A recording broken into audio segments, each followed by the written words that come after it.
Hello, my name is Eric Brighton, and I'm a prosthetist and orthotist practicing here in Dallas, Texas. Back in 2020, I made a spreadsheet that compared the 13 or the different orthotic and prosthetic master's programs across the country, both in terms of their curricula and their costs.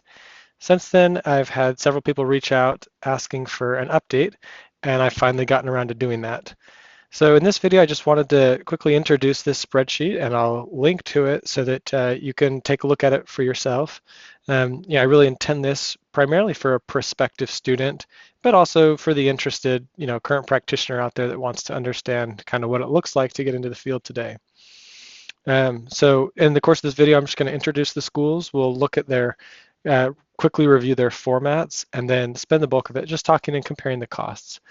Um, as I get started though, I really want to emphasize that if you are a prospective student and you're trying to decide which one to attend, cost is an important consideration, but it certainly isn't the only consideration. And what you really want to be trying to do as you go through the application and discovery process is find a program that's a good fit for you.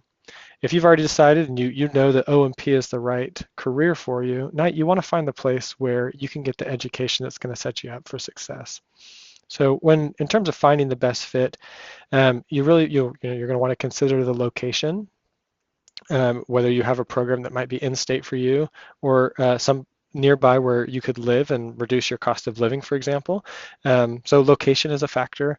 You definitely want to go meet the program director, and if you can, some of the instructors. That's going to have a huge impact. And look for a program format or a structure that makes sense for you. That is what you're hoping to get out of your education experience. So like I said, cost is important, and that's why I've put this spreadsheet together so that that part of it can maybe be a little bit easier, or at least you can have a better starting off point. But it is not the only consideration, and maybe not even the most important consideration. The other main caveat I want to mention as we start is that all this information I've gathered here is just based on what's publicly available on the program websites. So there certainly could be mistakes, and if there are, I will correct them as soon as I'm made aware of them. And the updated link, the link that's in the video description and or in the comments, that will get updated. Obviously, what you're seeing captured here on the screen isn't going to change because I don't plan to re-record this a bunch of times. But if I am made aware of any errors, I'll update them as soon as I know about them. So feel free to reach out if you know of one. So let's go ahead and jump in. Like I said at the top, there are currently 13 programs, 13 master's accredited programs.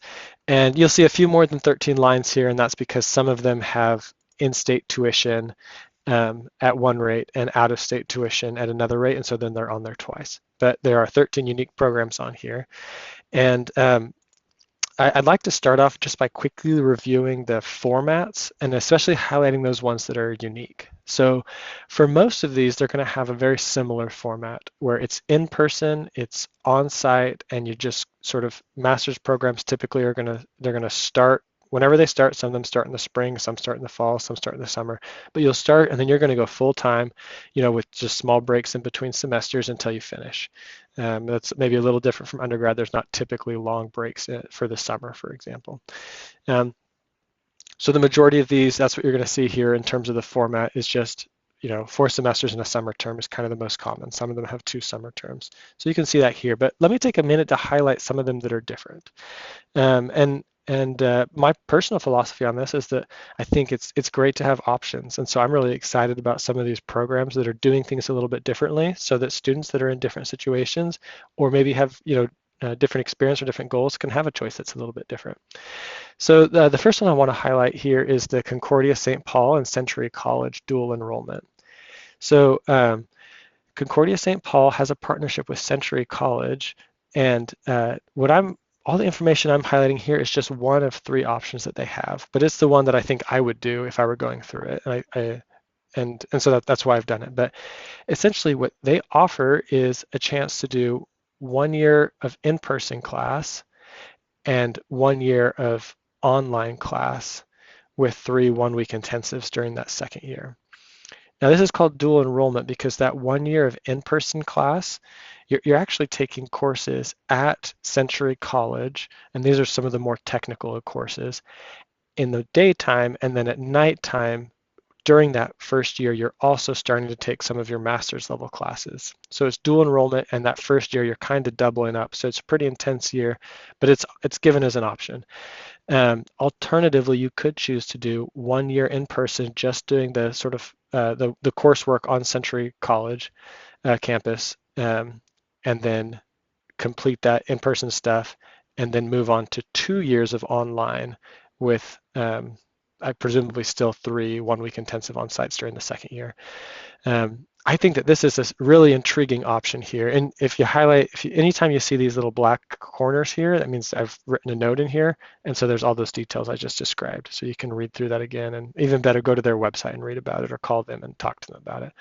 But uh, yeah, so I just think that that's a really interesting and intriguing option. And we'll talk in a minute about how that affects the cost. But during that 1 year of on classes, it's 1 year of online. It's designed so that you should be working, preferably, in an O&P facility during that year and taking these classes at nighttime. So it drastically reduces your cost, again, because you're working during that second year to offset your cost of living. Okay, so that's one of the sort of different or unusual, non-standard options, which I think is really cool. Then we've got several programs. A few of them it wasn't easy to tell online exactly how it's structured, but the length is pretty, I think is right. University of Washington is very similar. They just do quarters instead of semesters. And then let's get down to here to some of these other ones that are different. So hopefully by this point, if you've been learning about orthotics and prosthetics, you know as part of the education pathway that after your master's program, you also have to complete what's called a residency. And now your option is to do a combined residency, which is a minimum of 18 months. Some places offer slightly longer residencies, but it's going to be at least 18 months. Well, there's 2 programs now that offer a integrated residency. So when you get accepted to their program, they're also going to offer you a residency as part of that. And let me just jump here to Baylor. Baylor, you have your didactic or your sort of in-class portion for a full, solid, really intense year, and then you transition to 18 months of clinical residency rotations. So at Baylor specifically, you go, and I don't know exactly how long the residencies are anymore. It's changed a few times during the program, but you'll rotate between multiple different sites. And there's some really cool advantages to that. You get a real chance to see kind of multiple practices, how they operate. And I think the idea is that you stay there long enough to get some sense of continuity of care. Obviously, definitely go do your research and understand the pros and cons of an integrated residency versus, your sort of traditional residency. But, that's how the Baylor program is structured. So 1 year of didactic classroom work followed by 18 months of clinical residency rotations. And during those residency rotations, you do occasionally come back to Houston. You'll have some, I think they do some online courses, or at least some research components. There's some of the classroom work still going on while you're away from campus. But the result of that, of course, is it's a slightly longer program, but you do graduate. You would complete schooling and residency much faster than if you do them back to back. We're going to get into the cost and the cost implications of that here in a minute, but in terms of structure, Baylor is different in that way. The final one that has, let's jump down here to the Drexel or Salus University one.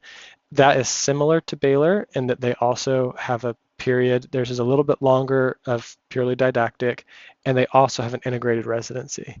Now, in their case, as far as I understand from what I can tell from their website, that is actually offered on-site at as part of the program. So you're not rotating off-site at different clinics across the state or across the country. You're going to stay right there on their campus and do it with them.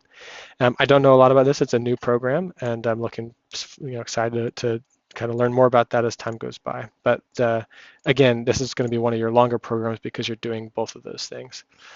And then let me back up to the last one that has a little bit of a different structure, and that is Northwestern. Northwestern offers, they have some hybrid, right? So you're going to start off online which again maybe means you can save some money by not having to, you could live at home maybe with parents or with family.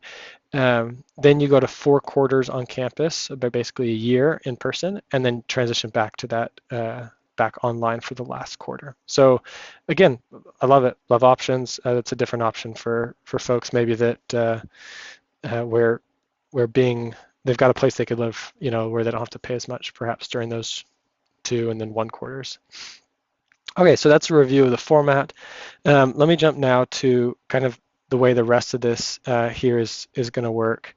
And I'm just going to hide that column to bring more into the screen. But again, anytime you see a little black box, it means I've added notes of where I got this information and how it's calculated. But right now, these programs are ranked based on their total estimated cost of the loan. And the total estimated cost is a combination of two things. One is the total tuition and fees. And for the most part, this is fairly straightforward. Some of the programs are really clear and really good about putting this on their website. It's easy to understand. Some of them, it takes a little bit more work. And that's where I could have things a little bit off. But I do feel pretty good that these are right. So you have total tuition and fees. Then the second part is estimated cost of living. So this is where length of the program becomes really important. Obviously, if two programs had the same tuition, but one of them takes twice as long, that one is going to be more expensive for two reasons. It's going to be more expensive because you're having to, pay for your cost of living for twice as long, but it's also more expensive because during that second year, as compared to the other program, you're not earning, right? And I don't want to get too far into the weeds there, but I'll try and bring that up a couple more times when you're thinking about comparing these programs. So cost of living is obviously going to vary a lot depending on the individual, right?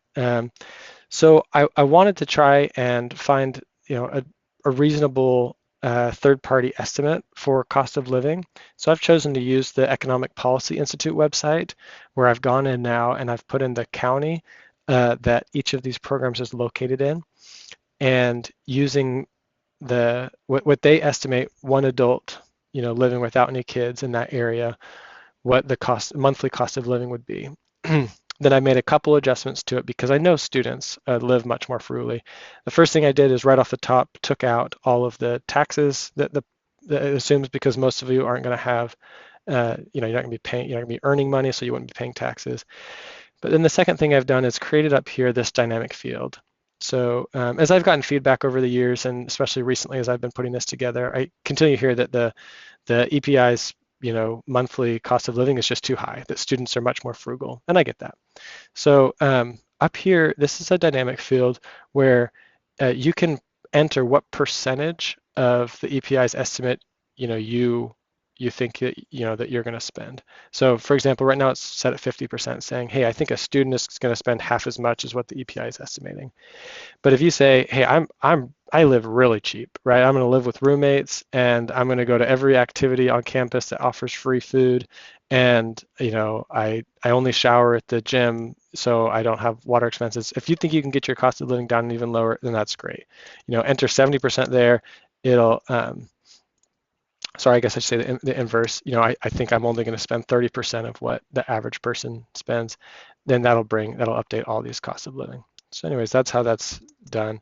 For the purposes of comparison, I think 50% is really solid. Students spend half as much as what they're estimating.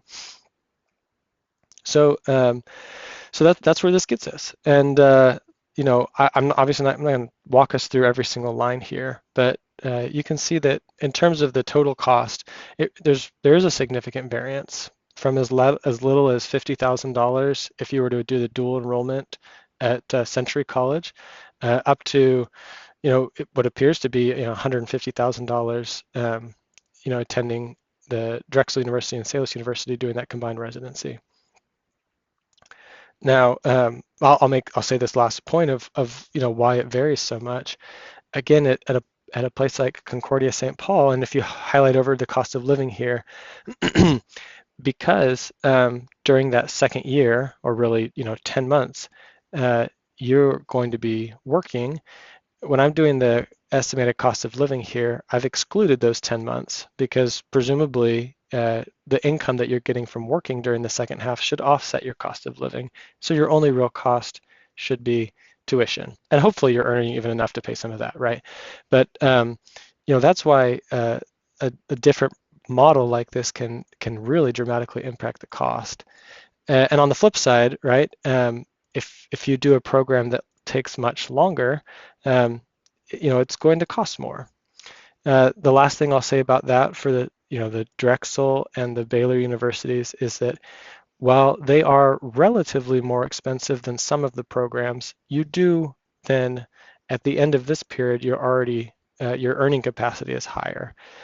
Um, I've put together a spreadsheet in the past that's really tried to show the difference and the opportunity cost of this. If I get enough response and people are interested, I'd be happy to play out a couple of scenarios comparing an integrated residency model versus sort of a traditional model in terms of your return on investment, right? Or like, what happens if I pay more now, but then can earn more sooner? I think it varies a little bit person to person, but I've certainly done the math and encourage you to consider that. So that's really all I wanted to say. I think a couple of other little points. I'm always a big advocate of financial literacy, and so I've added these other two columns that show you, hey, if you take out a federal loan and pay 8% on it over 10 years, you might have taken out a loan for 90,000, but you're going to pay 132,000, and you should expect to pay about $1,000 a month for the next 10 years. So that's just the point of those two columns. And of course, there's links to where you can validate or just investigate, learn more about each of these things I put in here. So I'm going to leave it at that. And every now and then I'll check on the comments, and if people have questions or if they want to reach out to me, go find me on LinkedIn, and eventually I'll get back to you there.